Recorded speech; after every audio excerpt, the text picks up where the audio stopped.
Welcome to Life, Laughter, Divorce, episode 30. I am your host, Leanne Linsky. And I'm the boyfriend. 30, can you believe it? That's what you said when you turned 30, right? Yeah, can you believe it? That was what, last year? It was yesterday, I thought. Hey, so welcome back. That's what she tells me, ladies and gentlemen. And he believes it. So welcome back to another episode of Life, Laughter, Divorce. And hey, while you're out there, feel free to rate, review, and subscribe on iTunes and Stitcher. As we say every week, and again, I will ask, please rate reviews. Please give the boyfriend some loving. Yeah, he doesn't get, no, I'm kidding. All right. But it's rate, review, and subscribe. Subscribing helps us, reviewing helps us, and rating helps us. It gets other people interested. Also, we're lonely. Well, that too. Yeah. But, yeah. What is it? It's a Friday night and we're sitting here recording. Yes, yeah. We are. Just for you guys. So that you have a great Tuesday. We're thinking of you. And you know what most people are probably doing tonight? Watching a movie. Really? Yeah. Well, I'd hope we would be doing that here soon too. We're going to be really soon. All right. You know what? How many divorce movies have you watched? That's a great question. There's a bunch out there, I would guess. Actually, I'm curious. I'm actually, because divorce wasn't accepted back in the 60s and 70s. I wonder how many movies there were about divorce back then. Well, but in the 80s and 90s, I know there's a lot more. Kramer versus Kramer came out in 1979. Well, that's true. Right. Yeah, but what was one of the funniest ones that you've seen?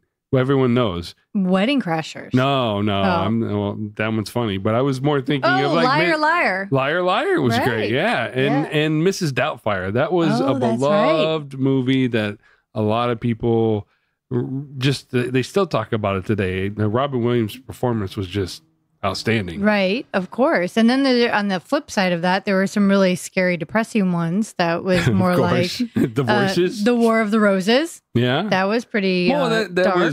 It was dark. It was a dark comedy, right? Right. Yeah. Well, I don't know how to remember it being very funny. I was like, ooh, these people hate each other. And what, Irreconcilable Differences, right? That's about divorce. But isn't that with a kid? But that was. That was a little bit different. The Parent Trap. Yeah, that was Steve Martin. Right? Yeah. But there was one a long time before the remake. But see, I don't think he was in the original. No, he was in the remake. Was it remade? It was remade. And there was the original, which was way older because... Obviously, if it was remade. And that was about, twins fooling their parents way back in the day. Was that that wasn't the Parent Trap. Yes, it was. Was it? Yes. It was. Okay. Oh, Parent Trap, not Parenthood. I was thinking Parenthood. Yeah, Parent Trap. That's why I'm like, I don't think Steve Martin was in there. No, Parenthood, Steve Martin was in. Right. Yeah. So the original Parent Trap. She's looking it up because she can't remember this, ladies and gentlemen. That's right. I can't. And also, the internet's not working, so we won't know. Great. So there are a lot of movies about that have dealt with the topic of divorce. Right. Some from the actual perspective of the divorcees, some as the kids. Right. And then, as you mentioned before, Wedding Crashers. Yeah. Now, you've talked about this one quite a bit. Yeah, because that was a guy movie that was just hilarious. Well, I think that was an everything movie because that was a hilarious movie. But the interesting thing was about it, which you pointed out to me, was their profession. They were actually mediators for divorces, which was funny because if you all remember this, at the very beginning of the movie, they're sitting at that table with that couple and they're trying to work out the deal. And then they go crash weddings after that. Right. But the mediator portion of their movie was fascinating to me because that's different than having a lawyer. That's different than just hashing it out with yourselves. That was somebody there to come in and basically try to solve your differences and come up with solutions before you pay the big fees of an attorney. Yeah, which is actually smart. But boy, that would be a tough job. Yeah, because I don't like dealing with conflict and people that hate each other. That would be terrible. You have to be I think you have to have a special type of, like, a special place in your heart for people in order to do that. Like, that's not, I mean, you think of all of the professions out there, that would not be easy. Because if people are coming to you to help mediate, obviously they're not communicating well. Well, there are other mediators in different fields, but yeah, Right. for divorces specifically, Right. obviously they're not. Well, not obviously. I'm sure there's other couples that just come in and be like, all right, we don't want to pay lawyers. We What do we are pretty do? good of what we want. Yeah. Help finish out the process and be done. Right. But I'm sure there's others that are just like, I want to kill her. I want to kill him. I'm sure there's enough. Yeah. Yeah, you got the spectrum. Yeah. So, but yeah, mediation would be a difficult job, but an interesting job too, I think. I think so. I've never known a mediator. Have you? Not for divorces. For something else? Yeah, like mediators for companies, like salary mediators and position. Right. More like yeah. HR kind of Yeah, people. So, right. Yeah, but I've never known anybody for divorce, and I didn't use any in my divorce, and I don't know of anybody. Maybe that's just something people don't really talk about. Like, hey, guess what I did today? Or you don't even know about. How many people know that there are mediators out there? I think Wedding Crashers was the first. Was the first thing? It was the first time I even knew that was possible. Probably for me too, because that's just not like that. Never even came up in my divorces. Well, I mean, we didn't have kids, so and we didn't have a lot of money. So we were so 22. not much to mediate. So there's not much to mediate. I mean, what's it like? Who's going to take the dresser? So yeah, that does make a difference. That'd be funny if you took the dress, and you know what? Hey, go for it. The dresser. I said the dresser. Yeah. Oh, okay. But you never know. That would be a whole different story of why we left each other. Yeah, it would make sense then. Yeah. I'd be like, alrighty. But so anyway, you know how on social media, people follow us and we follow other people. And one of the people that I happen to follow is a mediator. And so I reached out to her because I'm really kind of fascinated by this whole thing. It's like, what does a mediator do and how do you find one and everything? And how did you find her? Well, I found her on Instagram. Oh, okay. And I started looking at her website and going through everything. And what really caught my eye was that she loves divorce.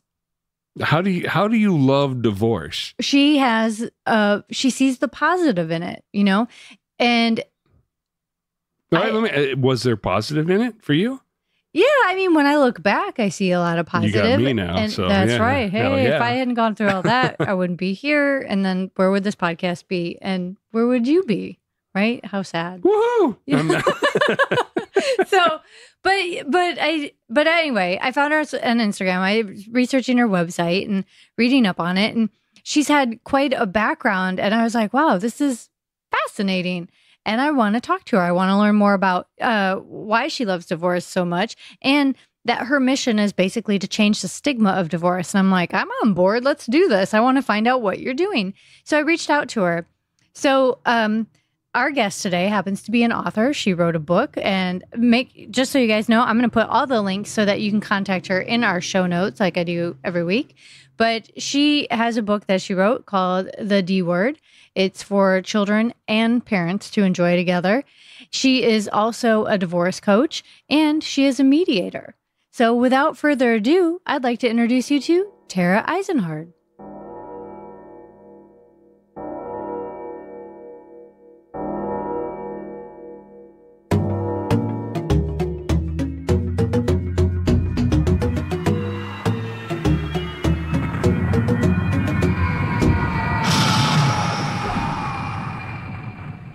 So Tara, welcome to Life, Laughter, Divorce podcast. Thank you so much for having me. I'm happy to be here. Oh, it's a pleasure having you. So you're all the way on the East Coast and join us via Skype. So thank you for that. If I could fly you in, I certainly would have. That would have been a perk. So I understand that you're a divorce coach, an author, and a mediator. And I follow you on Instagram and I've checked out your website and everything. And first of all, I know this book that you have written. If you want to tell us a little bit about it, I believe it's also for children, right? It is. It's called The D Word, Divorce Through a Child's Eyes. And it's actually a tool for the whole family. When I started writing it, I thought that I was writing a book for 12-year-old girls. The story is from the perspective of a 12-year-old girl named Gina, and she tells the story of her parents' divorce through a year of her life, from the time that she overhears her parents talking about getting a divorce and then what happens over the next 12 months. So the book is appropriate for 12-year-old girls. And I think they would probably recognize a lot of their own emotions through the story as Gina tells what's going on with her. But I realized after I had gotten into it a little bit that I really wanted parents to read it.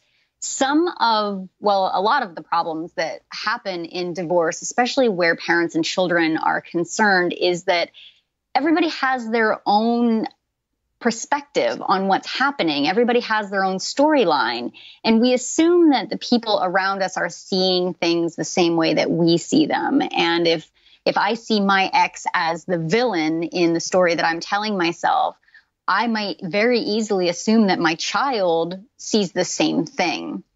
And so that causes me to make assumptions and operate on assumptions that are not founded. And so I wanted parents to be able to see that a lot of times children are having a very different experience going through the divorce process. Even if they're not talking about what it is that they're thinking and feeling, it's important to ask them because they might see things very different. Right. And so I think it's really interesting because it's a completely different kind of book than what's normally out there, first of all. Right? Because the books that I don't have children, but the books that I have seen are either really targeted just for a child to read, but not necessarily maybe along with their parent in this format. Right. And this is, I wanted something that the whole family could read and talk about.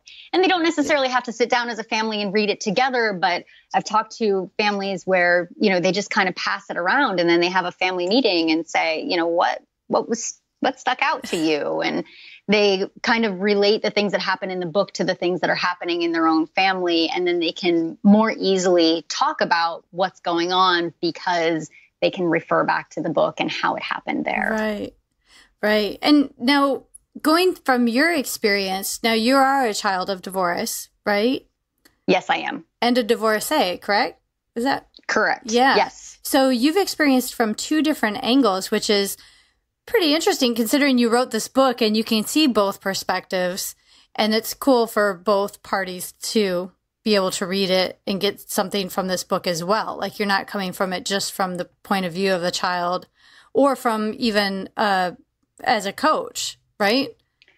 Correct. It's really, the story is about the fact that there are multiple different perspectives, and the story isn't my personal story. My parents had a wonderful divorce. I grew up thinking divorce was a great thing. And the book tells a very different story, unfortunately, a much more typical story about the way that divorce often happens in our culture now. Which I'm glad you brought that up, because that leads me to the other thing. I know that you're on a personal mission to change the stigma of divorce, because you do view it as a very positive thing, right? And looking for the best thing that could possibly come from it.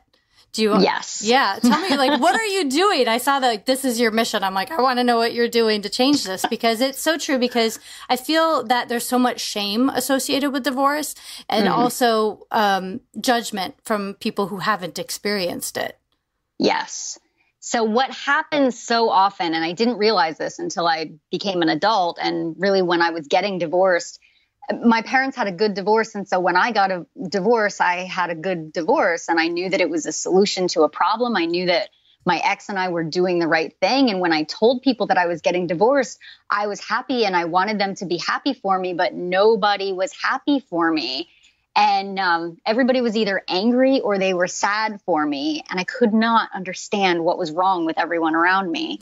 And so I started to do some research on the topic, and I discovered what divorce looks like most of the time for people and how it can be such an ugly experience. And I realized that we do have so much societal shame and judgment. When people go through this process, they feel that they failed. We have terrible language around it. We talk about failed marriages and broken homes. And so when a couple decides to get divorced, they can't help but think, each of them individually, that they're a bad parent, a bad partner, a bad person. And when we feel bad about ourselves, the best way to feel better is to blame somebody else. And so that's what couples who are going through divorce often end up doing. Even when they start off with the best of intentions, they can fall into what I call the shame and blame cycle. So I feel bad about myself. I blame my ex. He feels bad about himself. He blames me back. We hire attorneys to throw more legalese in our blame at each other and march into a courtroom and ask a judge to decide who is to blame more. And it's really destructive and sad. And people end up spending all of their life savings and destroying their families really as a means of self-preservation. And I desperately want to change that. And I know that good divorces are possible because I lived it both as a child and as an adult. I believe that divorce is not a problem in itself. Like, we talk about it in our culture as, what are we going to do about the divorce rate? We need to make the divorce rate go down. How can we make people stay together? Which is not the answer, because a marriage should never survive at the expense of its participants. It should be a nurturing kind of partnership between people. And bad marriages aren't setting a good example for children. So, my whole thing is that divorce is a solution to a problem. It's an opportunity for growth. It's an opportunity for a family to evolve and not dissolve. We don't talk about a broken home if a child goes away to college, or if a parent works out of the home for several days on end, or even several months if they have to go away, like in the military or something. We never look at that as a culture and say that family's broken because somebody doesn't live under that same roof. But yet when there's a divorce, we want to heap on the shame. And it's so not fair and unhealthy. And I want to change it. So I'm out there, I'm blogging, and I'm, talking to you. And my whole message is, kind of in a nutshell, I love divorce. It can be a good thing. Let's talk about how to make it better. Right. And I love you calling it a solution, because I think a lot of us look at it as like it's this huge, terrible obstacle or a problem unto itself, rather than it's a solution to fixing the unhappiness which got us there in the first place. Right. Right. And because I never really thought of it as a solution until you said it. I'm like, yeah, actually, that's what it did, is it fixed that problem. Yes. And we just don't use those. It's interesting because the language that we use to describe it, most of us don't use such positive language. And really the benefit, there's a reason we're doing it, and that's to solve a problem. And, as you're out there and you're doing your divorce coaching, I'm sure that your positive experience has got to be so helpful when helping others. It is. And like I said, I grew up thinking that divorce was a good thing. So I spent years of my life in ignorant bliss about what divorce is for other people. And so it's very easy for me to draw on my own experience. And when I'm talking to, parents, for instance, for me to remember how I felt as a child of divorce and be able to say, divorce helped my family. My parents' relationship improved. My relationship with each of my parents improved. It was a good thing for me as a child going through this. I learned so much about communication. I learned about relationships. I learned about what it means to work together and be creative in your problem solving and working with people that, you might not like in the minute, but you still have a shared goal. And that's another thing I talk about, is that divorce is actually a shared goal. When people come to the conclusion that their marriage is over, as a culture, we look at that as a reason to go to war. But what that really is finally, this is a piece of common ground that you can build something new on instead of fight over the last piece of common ground that you have. Yeah. What a great way of looking at it. And so I'm curious, as a child and you were experiencing your parents' divorce, what were some of the behaviors that you can recall that really made this a positive experience? Like, what were some of the actions that they took to make this so good? So the biggest thing was that they stopped fighting in front of me. When they were married and living under the same roof, they argued often. And when they separated, they didn't, I'm sure they still fought, but they weren't doing it in front of me anymore. I didn't wake up in the middle of the night and hear them screaming at each other in another room. So that was pretty awesome. That in and of itself. But then beyond that, I saw them still come together. They didn't live together, but they still had this shared interest in raising me and my sister. And so they continued to both be involved in our lives. And at one point, my sister needed to go to the emergency room, and my parents took her together, even though they were divorced and not living together and maybe not even liking each other at that point. But they came together as parents, and they did what needed to be done. And it set, I think a great example. And then, I got to know each of them as individual people instead of just the roles that they played as mom and dad, which is a little strange because, especially for parents, because they don't want to appear human to their children. But for me, it was really great to see that my parents are just human beings. And I think it helped a lot in my teenage years to realize that they were just people too. Yeah, I would imagine. And so when they approached you, when you found out that they were going through divorce, I know that from hearing other people's story that can often be a traumatic moment in time, like a memory that kind of sticks with them is how they were presented with this information. And in some cases, people already knew. But what was it like for you? So for me, my story is very similar to the way that I tell it in the book with the main character, Gina. My parents were arguing in the next room. My sister and I were in the living room of our house, and my parents were in the dining room. And I have no idea what it was that they were fighting about. And all of a sudden, my mom yelled, "Oh, get a lawyer. I can't talk to you anymore."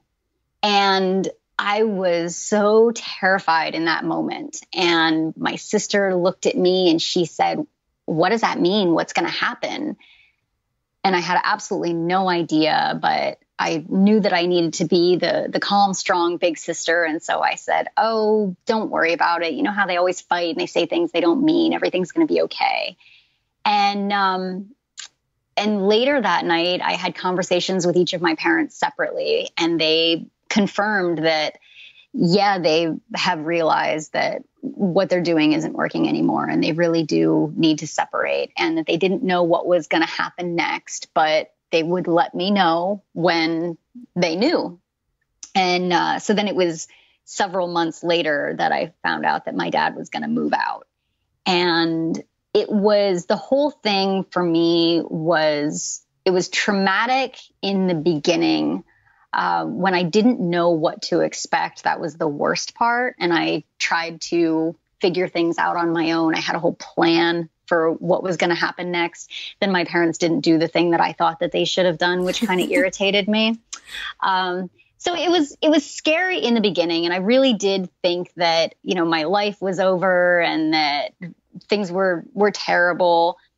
But it didn't take too long before, we kind of we fell into a new groove. We found a new normal. And eventually, as my parents started to recouple, my family just grew as a result of that. My dad moved in with a woman who had a daughter who was close to my age, and she and I became best friends to the point where she came on vacation with me and my mom, and which I'm sure was really, it had to have been really weird for my mom, but she rolled with it, and my family just grew. I felt loved and supported by more people than ever before. So it started off, kind of wacky and weird, and I felt unstable and uncertain, and then things just got better. And how old were you when you were going through this? I was 13 when they separated. Yikes. That's a tough age to begin with. So that's pretty remarkable that you could turn such hard times, what could be hard times, into something really good. And it sounds like they surrounded you with a lot of positivity and a lot of love, which is really, really not all that common, I would think, but that is so great. So when you're going forward and you grow up and you get married and then you're experiencing your own divorce, how do you think experiencing what you did with your parents impact your own?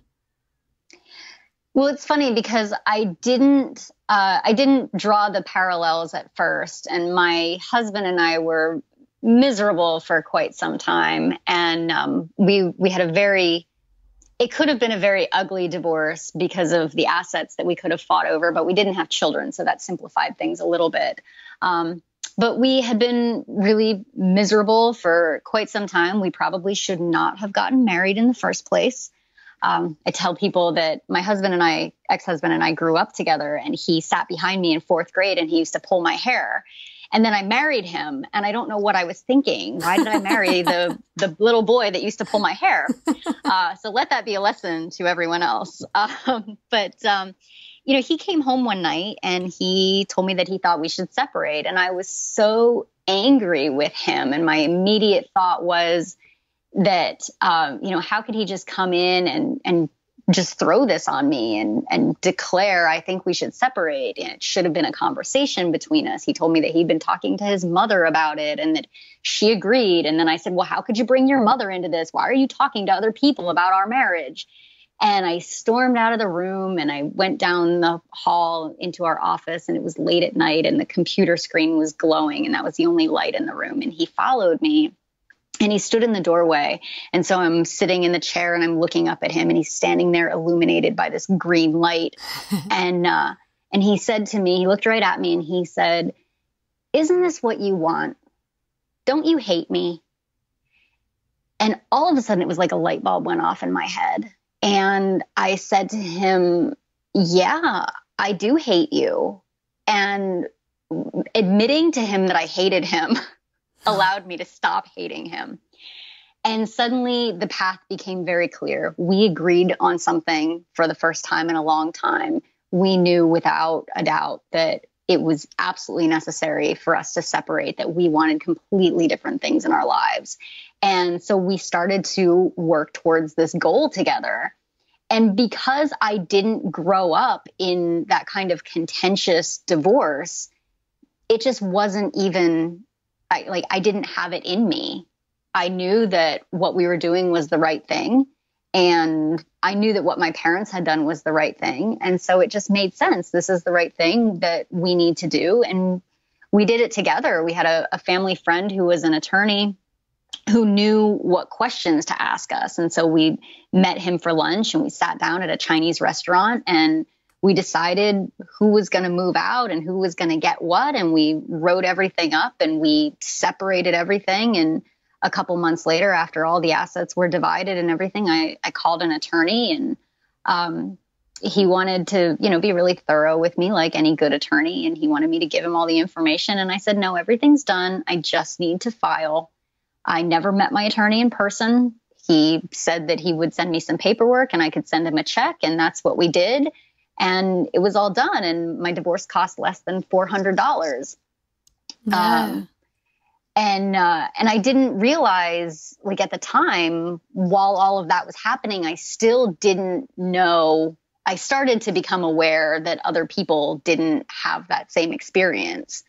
But like I said, when I told people that I was going through that process and they were angry or sad for me, and so more and more, I just became a little bit aware, and then I became really curious. And that's when I started to read about it and look into what makes people go nuts with divorce. Why are they so angry and mean and sad?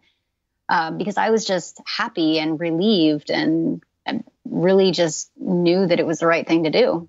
Almost as if you had gone through the process backwards, whereas most people think that they're happy and then they find out they're getting a divorce. Yeah. Yes, it was kind of like that. So that's a great story, really. I mean, that's not very often that we come across someone who has an easy divorce like that, if you want to call it easy, for the sake of, you, by the time you ended it, you, like he said, well, isn't this what you want? Mm-hmm. And really, I think when we hear most people's stories, that's what they want, but yet they're so resistant to the change. So when you're coaching people and you're seeing that their experience is not quite like yours, what are some of the things that, you coach them on to get them to the other side? Well, I do a lot of work with people on reframing their story and looking at what it is that they're telling themselves about what they're going through, and then looking at the reality of the situation. You know, if I tell myself that my marriage was a failure and that I'm a hopeless victim, or, you know, I'm unlovable, or whatever it is, you know, we kind of look at that and say, okay, well, what really happened here? And are you really a hopeless victim who's unlovable, or were you in a relationship that did not meet the needs of either one of you? And it's really just better to close that chapter, learn from it, and move on. So I talk a lot about reframing that, moving past the shame that plagues so many people, questioning the prescription that we have. I encourage people to set goals for themselves, think about, you know, who they want to be on the other side of this, and then start to work toward being that person, investing in who they want to become, practicing the self-care that's going to get them there, staying focused so that they don't devolve into this pit of angry shame and blame, how they can interact with their ex in a more productive manner. And I also encourage people to, when they're ready, to actually have a ceremony around this, because if you look at our culture, we have rituals and ceremonies for everything from baby showers to funerals. We celebrate graduations and retirements and weddings and all of these other things, birthdays, bar mitzvahs, everything in between. And when it comes to divorce, there's nothing to put any kind of structure around that. Right. And so I encourage people to have a ceremony to be able to respectfully, you know, show gratitude and honor the relationship that they had, because good things did come out of it. Regardless of how bad it ended, there was something that was wonderful and beautiful at one time that helped, you know, the people in that relationship to become who they are. Right. And so it's important to honor that, and then to be able to write some vows to release each other from the bonds of that relationship, and then to vow to themselves and to each other what they and their children, if they want to bring them into the mix too, you know, looking at what we're going to do down the road. You know, I promise to always honor my gut. I promise to never sacrifice my career for, you know, security of somebody else when I'm putting myself at risk. I promise to always honor my ex as the co-creator of our children. And I promise to allow my children to love this person. I promise to support my children regardless of, you know, how they might feel about me or my ex or life moving forward. I promise to always be an involved parent, whatever it is that's appropriate for people. But to mark the transition, because that's what it is. It's an evolution, not a dissolution, and we're all just moving forward. What a wonderful idea to have a divorce ceremony. I wouldn't have thought of that. I've heard of like a party or something, but to actually have a ceremony where you honor those things is something I could see a lot of value in that. That's the parties are nice too. Because they help people to celebrate. Right. I always, you know, say, if you want to have a party after your ceremony. Yes, like a reception. Yes, like a reception. The ceremony is kind of a combination between a wedding and a funeral. And then having a party after that to celebrate. But what I advocate is not that snarky celebration where you're throwing darts at pictures of your ex kind of thing. Exactly. It's like, I've heard of those. I'm not, you know, okay. But this sounds like it's very helpful and very healing. It can help put closure on things. Like, I mean, and you're right. I think sometimes we miss seeing the opportunity of there was a reason, you know, for this relationship. It wasn't all bad, or we wouldn't have gotten into it in the first place. Right. You know, so we have to respect that we were doing the right thing when we got into it. I know when I went through mine and people asked what happened, I was like, well, it was meant to be, and it was meant to be over.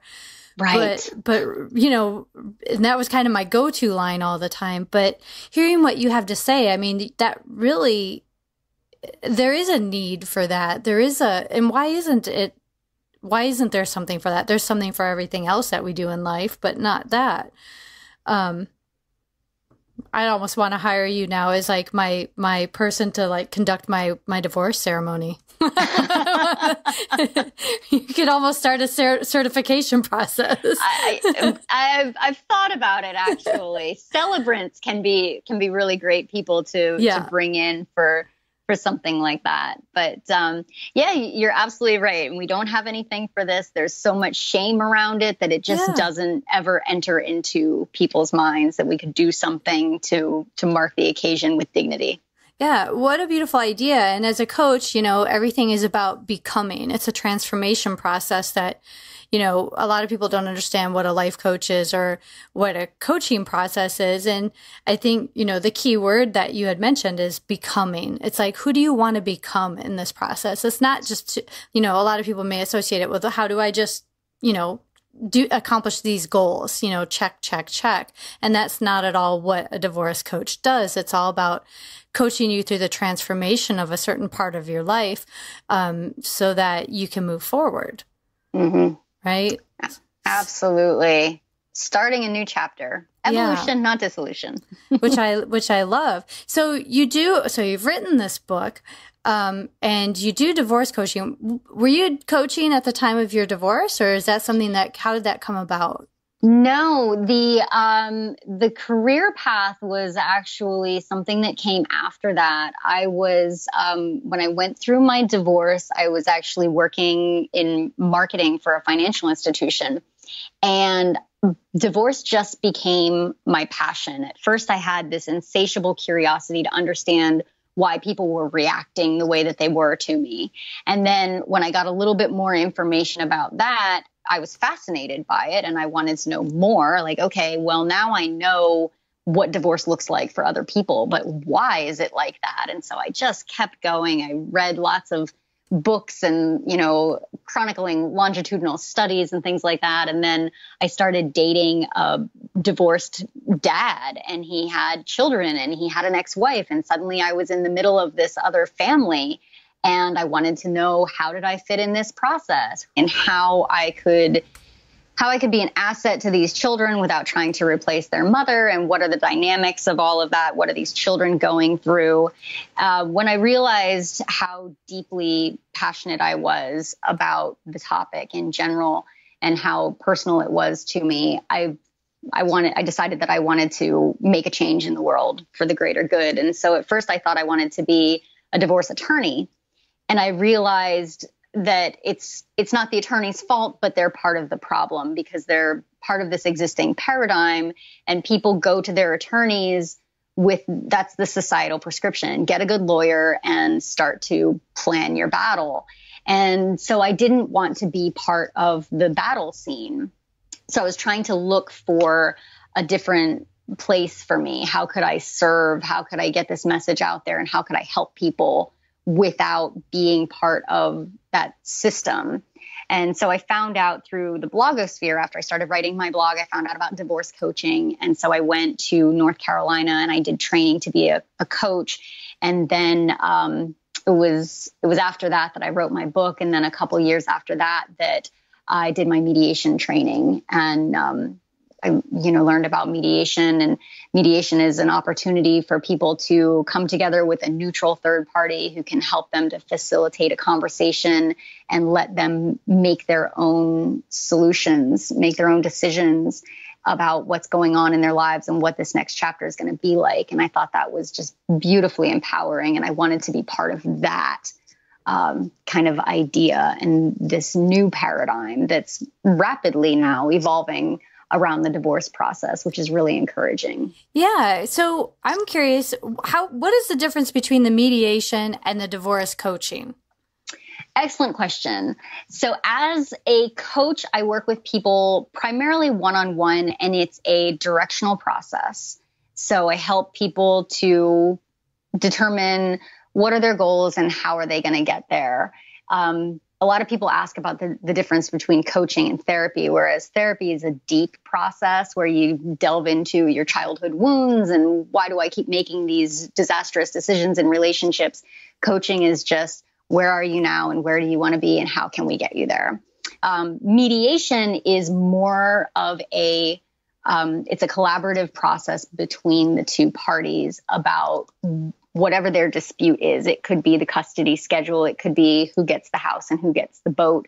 But the mediator is there to serve as just a neutral party to help them to have a conversation and help them to understand each other.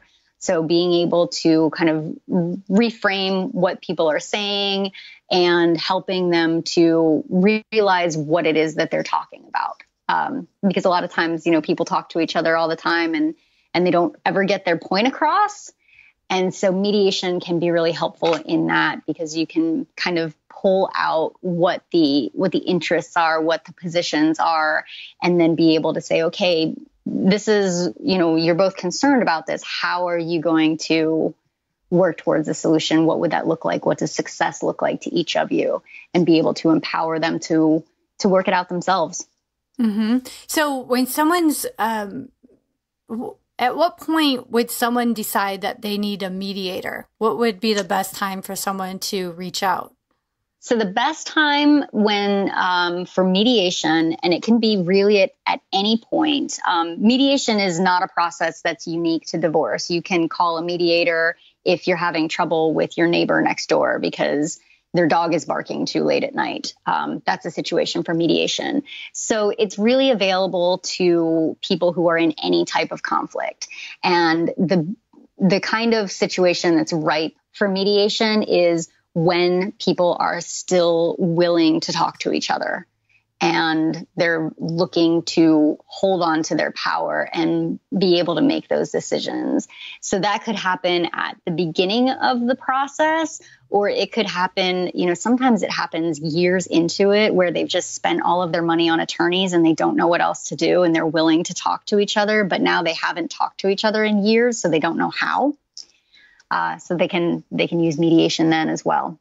So mediation, so if you're helping them, find out what they can accomplish, how is that different? Because some people might wonder, how is that different than what my attorney might do if we both sit down with him or her? So, because an attorney wouldn't necessarily do any of that, would they? Well, there are attorneys that practice mediation, and there's also another process called collaborative divorce, which the collaborative divorce process involves both parties having attorneys, and everybody gets together. The parties and their attorneys meet with the team, often with a financial person and sometimes a therapist as well, to talk together about what's going to happen next. And each person has an attorney, and they still have attorney-client privilege within that relationship. There are attorneys that will mediate, but they can't represent. A mediator does not work on behalf of either party in the dispute. So if a mediator is there as a mediator, the mediator is there to help them have a conversation. And the mediator could write up what the agreement is, but they cannot advocate for either party. So if someone were to hire you to mediate, it would have to be consensual on both sides. Correct. It is a consensual and voluntary process. Ah, okay. And when you end up, when people end up coming to you, do you find that most people do find you and seek you at those times, as you had mentioned, or are you finding that people are doing it a little too late or when they're not speaking anymore? It happens at all stages, honestly. And it's never too late. I talk to a lot of people who have been dealing with whatever their issues are with their ex for years sometimes. And it's never too late to try to change that and make a positive, try to take a positive turn with the relationship. A lot of times even though it's not ideal, but you do learn something from going through the process of having that high conflict divorce where people are just beating each other up. It probably doesn't feel good when you realize that it wasn't necessarily necessary, but you do learn a lot. And I always tell people that, this is all part of learning and growing and discovering who you are and what your boundaries are. And so, you know, I don't really talk too much about regret. Well, that is good. And if I'm going through a divorce and I think I need a mediator, where would I find you? So you can find me at online. I'm at taraeisenhard.com. I'm also on Facebook. I'm on Instagram. I'm on Twitter, but you can Google, and I'm on LinkedIn.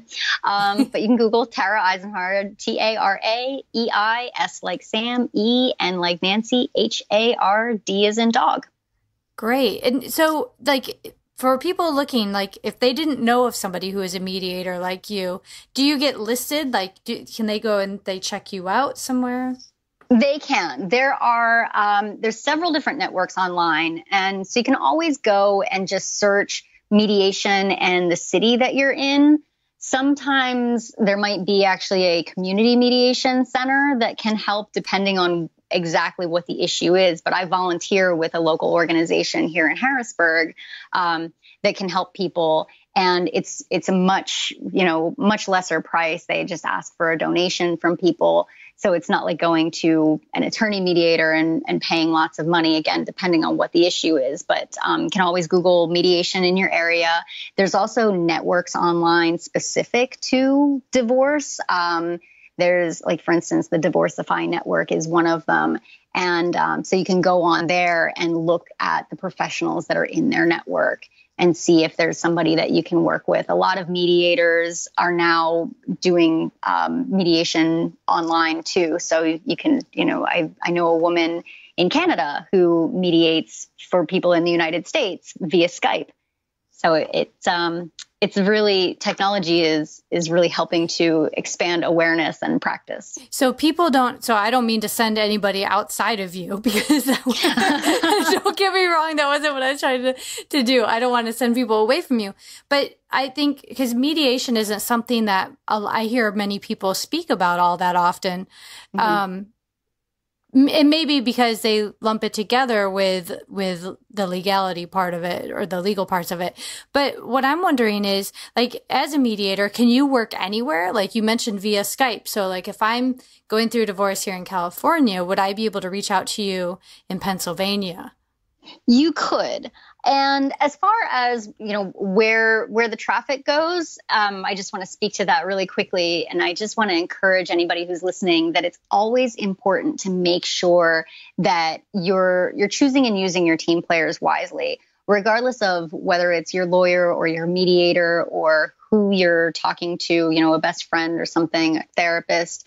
Make sure that you're working with people that share your values and people that you trust, that you have some kind of a rapport and that you feel good about.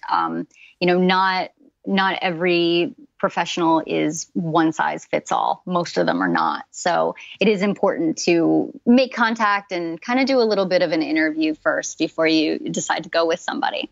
And especially hearing that your experience is helpful, because you also have first-hand experience with divorce as a child of divorce, as a divorcee yourself, and then all of the other things that you're doing and your knowledge, which makes a difference. And people should research those kind of things, I would think, to have a connection and to know who you can trust or who you feel most comfortable with.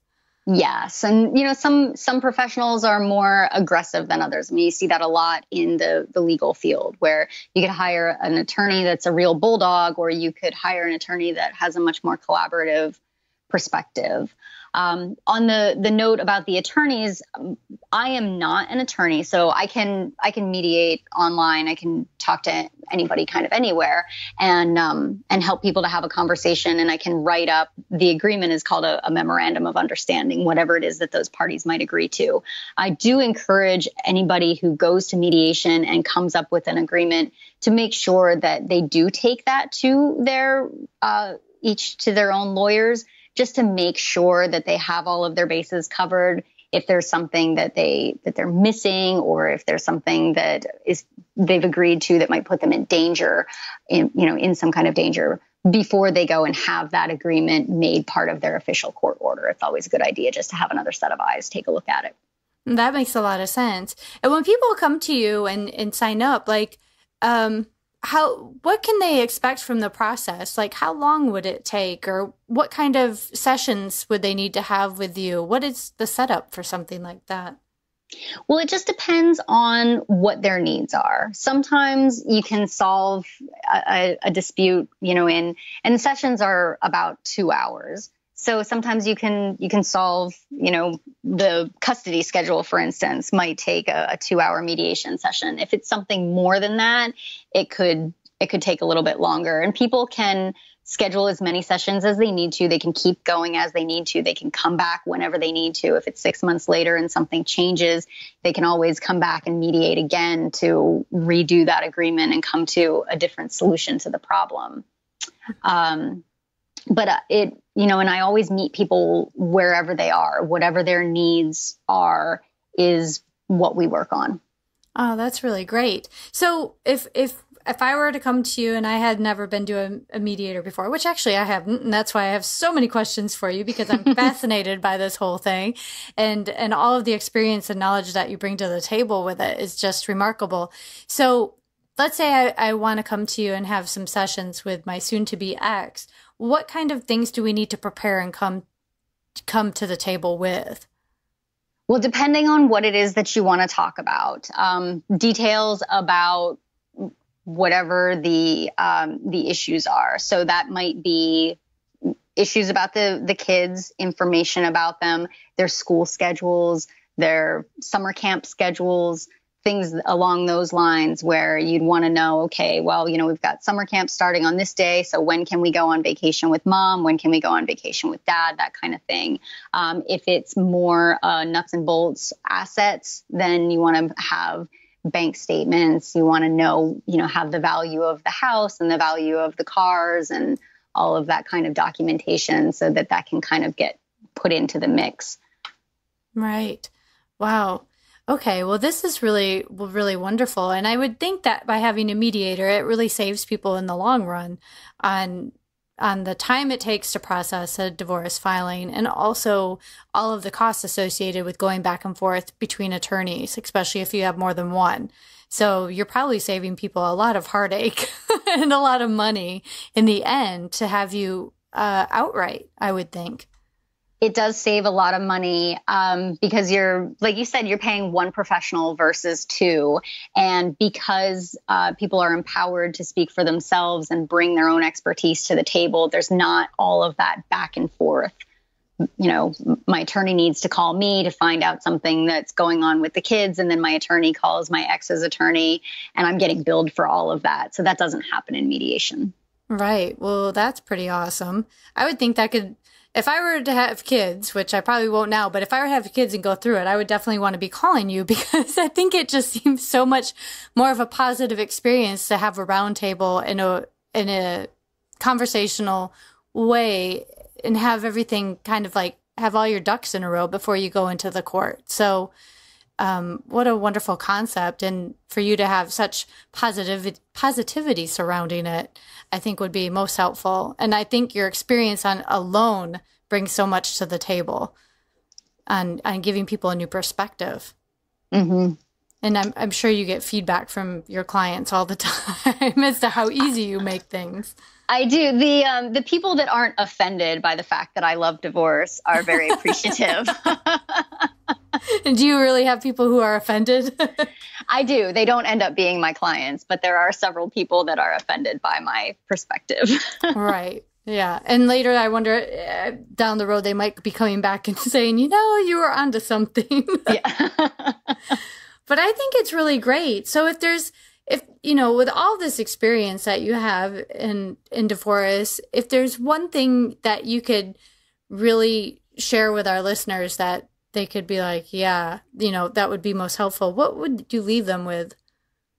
My biggest piece of advice is really, it comes down to, in having a good divorce process, it comes down to honesty and self-awareness. So being able to be honest about what's not working, the current state of the marriage. A lot of times the story might be, oh, well, he left me for some tramp or whatever. But really, I don't want to be married to somebody who doesn't want to be married to me. So coming to that place of honesty and acceptance about the end of the marriage, and then having the self-awareness to know your own, know your feelings, your needs, your goals, and your boundaries.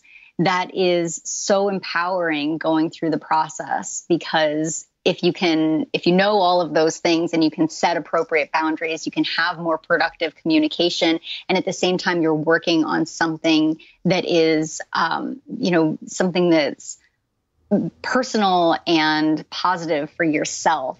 You're going to come out of it a lot better on the other side, as opposed to just, jumping all into the hate fest that so many people assume divorce is supposed to be. Right. It doesn't have to be.